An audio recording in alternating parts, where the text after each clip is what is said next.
Assalamualaikum, bertemu kembali dengan Politik Semasa Channel.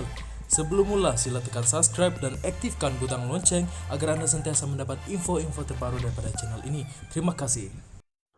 Malaysia hari ini meminta kuasa veto yang ada pada Majlis Keselamatan Pertubuhan Bangsa-Bangsa Bersatu PBB dihapuskan selaras dengan prinsip satu negara satu undi.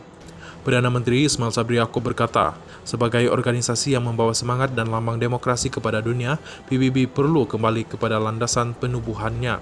Segak memakai baju Melayu hitam dan berucap menyampaikan kenyataan negara dalam bahasa Melayu di Perhimpunan Agung PBB ke-77 di New York. Ismail Sabri berkata, konflik dan krisis yang berlaku seperti di Ukraine, Palestin dan Myanmar tidak dapat diselesaikan kerana kepincangan sistem tadbir urus global dan PBB. Menurut Ismail, masalah yang paling besar di PBB ialah Majlis Keselamatan yang menyaksikan kuasa veto seringkali disalahgunakan untuk memihak kepada kuasa dunia yang memilikinya. Ia tidak demokratik dan melanggar prinsip asas demokrasi. Ini menyebabkan konflik yang berlaku tidak dapat diselesaikan oleh mana-mana wakil tetap majlis tersebut, katanya pada penampilan kali kedua di UNGA, sebuah perhimpunan agung tahunan yang dihadiri oleh 150 pemimpin dunia. Perdana Menteri berkata, konflik akan hanya mengakibatkan kesan negatif kepada seluruh dunia dan memberi contoh pelbagai masalah yang wujud sekarang, antaranya kekurangan zat dan sumber makanan.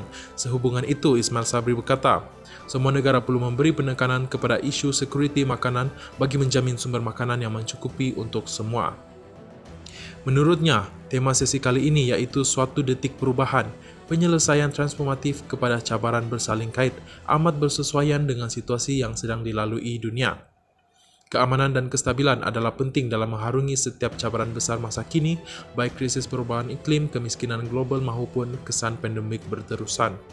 Sehebat manapun perancangan kita, ia tidak akan bertahan daripada kemusnahan dan pembaziran yang disusuli dengan peperangan moden. Inilah kebenaran yang tidak seharusnya kita lupa, katanya dalam ucapan selama 20 menit itu. Perdana Menteri menjelaskan apabila komitmen yang tinggi serta ikrar untuk bekerja sama disuarakan pada UNGA lalu, ia memberikan harapan kepada dunia.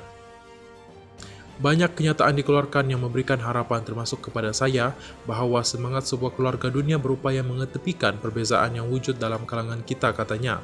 Malaysia, kata Ismail Sabri, tidak bersetuju dengan tindakan pengasingan sebuah negara daripada pertubuhan antarabangsa kerana ia bertentangan dengan prinsip multilateralism dan menghalang dialog yang membantu orang awam.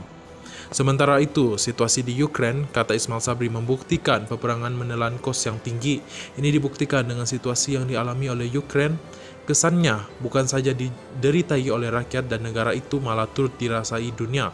Konflik ini telah mengancam keamanan dan keselamatan global, ekonomi dan menggugat sekuriti makanan, katanya. Sambil mengaluh-aluhkan kewujudan koridor laluan laut yang membolehkan penghantaran bijirin dari Ukraine, Ismail Sabri mengulangi gesaan agar semua negara, termasuk kuasa-kuasa besar, supaya mengelak daripada mewujudkan blok pengasingan yang akan hanya mendorong dunia ke kancah perang dingin.